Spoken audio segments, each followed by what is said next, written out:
Greetings, you are watching Dugin's Guideline. In Cleveland, USA, the National Convention of the Republican Party has ended with Donald Trump's nomination for US President. We have said so much about Trump that the Democrats and demonic neoconservatives from national interest have been tried to use my positive comments about him and Moscow's general sympathy towards these candidates in order to discredit him. They just haven't been able to kick Trump out, since he has been the obvious leader of the race. Oh, what kind of remnants of democracy there are in the US. But now I would like to speak not so much about Trump, whom we will return to later, but the US as a whole. What is the US doing today and what is its place in the modern world? This is not an idle question. We can see that Americans and their global networks are still making themselves felt and continuing to interfere in the internal affairs of their allies, neutral countries, and even in their enemies' countries. Literally, just a few days ago, they tried to carry out a military coup in Turkey and provoke unrest in Armenia and Kazakhstan. However, it is becoming increasingly evident that they are much weaker than before. Washington tried to prevent Brexit, but failed. The Gülenist mutiny in Turkey also ended in failure. So, can we univocally state that unipolar world has finished and that we live in a new post-American world?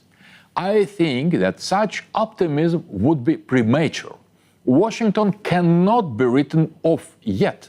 The end of the American world is a process extended over time, and it will undoubtedly drag on.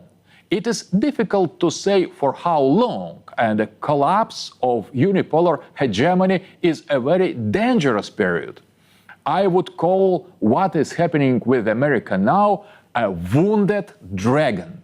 This metaphor explains a lot, almost everything. Following the liquidation of the USSR and the Eastern camp, a unipolar model appeared in the world under which the American dragon reached the peak of its power. Networks of American agents of influence, most often in the form of liberal ideology, but also in more hidden forms, mimicking local political and ideological trends, permeated society in practically all countries. The dragon infiltrated political elites, big business, education, the media, and sometimes security circle in European and Asian states. In Russia, pro-American forces almost openly dominated in the 90s, and only in the beginning of 2000 did Putin begin to push aside their authority little by little. These networks spread into Islamic countries where their military wing became radical Islam, a true servant of the American dragon. But the dragon received a blow or a series of blows, most likely fatal, at the height of its power. All of the countries which didn't bow before American hegemony in the 90s and did not completely accept the unipolar model of the world as irreversible gradually came to form an informal club and began the process of resisting the dragon.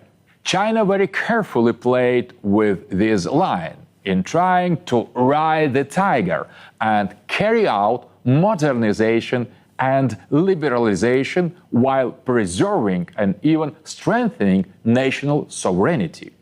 At the beginning of the 2000s, Russia began to follow this path too. Iran occupied a similar position. Contemplative India tried to escape direct American diktat. Opposition began to form among the Dragon's followers and the UAE, Turkey, and even among pro-American Salafi extremists. The most important is that the Americans, having obtained the historic chance to rule the entire world, simply couldn't handle this task. Perhaps they did not have enough historical imperial experience, intelligence, or resources. Hegemony overheated. The dragon was then wounded. Today, we are dealing with a globally wounded monster.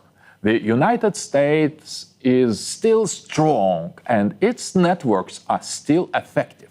Liberals, Islamic extremists, Atlanticists, and hidden agents of influence are still strong in different societies. But the peak of American dominance is behind us. The fact that the dragon is wounded became clear already in early 2000s, when America ceased to impose even a semblance of order and aimed only for controlled, bloody chaos. Color revolutions, putschs, coups, and Western troops' invasion of the Middle East and the post-Soviet space are evidence of this. The essence of this is that the dragon is wounded. It is still strong and has the appearance of the power that knows its purpose. But in the reality, he has gone mad from the pain of his collapsing rule. Hence, why the US begins to behave so inappropriately in many cases. It strikes at its own servants, ruins what could be preserved, and painfully and disproportionately reacts to small attacks. This is extremely dangerous. The wounded dragon is equipped with the nuclear weapons, and all of its great power can still send all of humanity into the abyss with one blow. Goodbye, you've been watching Dugin's Guideline on the concept of the wounded dragon. If Donald Trump becomes president of the United States, then we can take a breath and say that the era of American hegemony is in the past, that the wounded dragon has disappeared. But if Hillary, the daughter of the dragon, wins, then dangerous agony will continue for some time. God forbid.